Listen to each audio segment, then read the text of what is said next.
The deadly pink snow, the secret nuclear disaster of Chelyabinsk 40. In 1957, a mysterious and beautiful aurora suddenly appeared in the sky over a small town in the Soviet Union. It made the entire night sky look incredibly dreamy, but just as the villagers were marveling at this breathtaking wonder, a completely unforeseen disaster was already crashing down on 270,000 people. What exactly was that deadly light? Hello, everyone, and welcome to today's story. Today, we are going to talk about a deadly aurora that brought an unimaginable catastrophe to a Soviet city known as Chelyabinsk 40. You might wonder why a city would have a number in its name.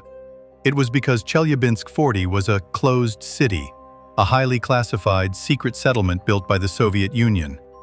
These cities were completely wiped from public maps, appearing only on top-secret military charts. They were heavily guarded by soldiers 24 hours a day, and entry or exit was strictly controlled. On the evening of September 29, 1957, about 60 kilometers away from this secret city, there was a small village named Satlikovo. A young boy named Ivan was playing in his yard after dinner. Suddenly, he looked up and saw a massive glowing ribbon sweeping across the sky. It was a beautiful pink light that soon shifted into an eerie blue glow. Excited, the boy called his parents outside to witness the sky looking like a vibrant silk ribbon. His father, amazed, assumed it was a rare aurora. The entire village came out to celebrate. Children danced, and everyone thought they were watching a glorious natural fireworks display. But they had no idea that a horrifying disaster had just rained down upon them. What they were admiring was not an aurora, but a highly concentrated radioactive cloud. This cloud was packed with lethal radioactive materials, primarily the highly carcinogenic fission products of strontium-90 and cesium-137. Where did this deadly cloud come from? It originated from Chelyabinsk 40, specifically the Mayak nuclear plant, which was secretly built in 1945. During the Cold War, the plant was tasked with producing plutonium, a highly radioactive material used to manufacture atomic bombs to rival the United States. At that time, humanity's understanding of nuclear materials, especially liquid nuclear waste, was dangerously limited. Initially, the plant simply dumped this highly toxic waste directly into a nearby river. This brutally simple method severely irradiated residents of surrounding villages, killing vast numbers of livestock and animals. Realizing the severe danger, the Mayak plant finally began centralizing waste disposal in 1953. They built 20 massive underground storage tanks. Each tank was placed in a 10-meter-deep pit, surrounded by 1-meter-thick reinforced concrete. Inside sat a stainless steel tank, 6 meters high and 8 meters in diameter, capable of holding 70 to 80 tons of liquid nuclear waste. However, decaying nuclear waste generates immense heat, meaning these tanks required a constant water cooling system to prevent the temperature and pressure from building up and causing an explosion. To secure them, a 160-ton concrete slab was placed over the top, covered by an additional thick layer of earth. But their cooling systems were deeply flawed, and fatally, they lacked any temperature warning alarms. In the years that followed, the cooling system for tank number 14 secretly failed. Its temperature and pressure rose uncontrollably, completely unnoticed by anyone outside. On September 29, 1957, at approximately 4:20 p.m., Chief Engineer Suprigin was in his office when a deafening explosion shattered the air. He looked out his window and saw a massive fireball rising from the western side of the plant, dyeing the sky deep red as a dark crimson mushroom cloud blossomed into the air. The sheer force of the explosion, equivalent to 70 tons of TNT, instantly blew the 160-ton concrete cover in half, hurling pieces onto the roof of a nearby building.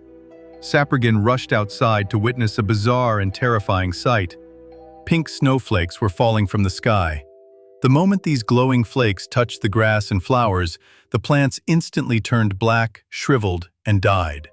About 8 to 10 tons of the nuclear waste had instantly vaporized, shooting into the sky to form these lethal, shimmering particles. The remaining waste dispersed into the atmosphere, forming the massive radioactive clouds the villagers mistook for an aurora. Carried by the wind, the contamination spread northeast, reaching as far as 350 kilometers and infecting a vast territory. The very next day, villagers in Satlikovo began to fall ill. People suffered from dizziness, nausea, hair loss, bleeding gums, and even tooth loss. Unaware of the top-secret nuclear plant, the villagers and local doctors thought it was a strange, infectious disease, treating it uselessly with common cold medicine. A week later, Major General Gary Kayev arrived with hundreds of soldiers. He ordered an immediate, mandatory evacuation of the villagers, claiming it was for a military drill. They were strictly forbidden from taking any clothes or belongings. Once the villagers were gone, the troops moved in with flamethrowers. They burned the radioactive crops, slaughtered and buried all the village animals, including chickens, ducks, cows, dogs, and cats, and systematically demolished the entire village. This event, known as the Kishtim disaster, is classified as a level 6 nuclear disaster, making it the third largest in world history. Because it occurred during the height of the Cold War, it remained a heavily guarded national secret for decades, even though 270,000 people were exposed to varying degrees of radiation. However, in the midst of this apocalypse, true heroes emerged. After the explosion, Minister of Atomic Energy Slavsky arrived at the scene. He and the chief engineer realized that if the cooling systems for the remaining 19 tanks weren't repaired immediately, a catastrophic chain reaction of explosions would occur, destroying everything. But approaching the blast zone was essentially suicide, as no one knew the exact radiation levels. Two brave radiation control workers, Litvinsky and Yevgeny, voluntarily stepped forward for the suicide mission to measure the radiation. Wearing heavy protective suits, they slowly advanced through a collapsed tunnel toward Tank 14. When they were just 90 meters away, their instruments measured an unfathomable 100,000 Roentgens. This was 40,000 times the lethal human limit, a level where a person would die in less than 10 minutes despite heavy protective gear. Forced to retreat, they successfully brought back critical data that formed the foundation for the emergency response. By October 5th, a soldier driving a lead-shielded T-34 tank approached the center, measuring levels that were still at a deadly 1,000 Roentgens. Running out of time, Slavsky ordered 5 bulldozers equipped with 50mm lead shielding to clear a path. Then, 2 suicide squads consisting of 400 men charged into the extreme radiation zone to manually repair the cooling system. They used their own flesh and bone to save the remaining tanks, ultimately sacrificing their lives. But the nightmare wasn't over. The Soviet government decided the site had to be completely decontaminated to prevent future explosions. Over 500,000 soldiers and workers were drafted to clean up the area. Working grueling 12-hour shifts without any effective protective gear, they dug up strontium-90 infected soil with their bare hands to protect their families and their nation. Unlike the celebrated heroes of Chernobyl, these men received no official honors, no medals, and no public recognition from the government. Because the disaster was a top-secret classified event, they became completely unsung heroes whose names remain unknown. Due to prolonged radiation exposure, most of these brave individuals died before reaching the age of 40. Years later, a dying cleanup worker uttered a profound truth on his deathbed. "We knew what we were doing, and we knew we might die. But for our families and our country, we had no other choice."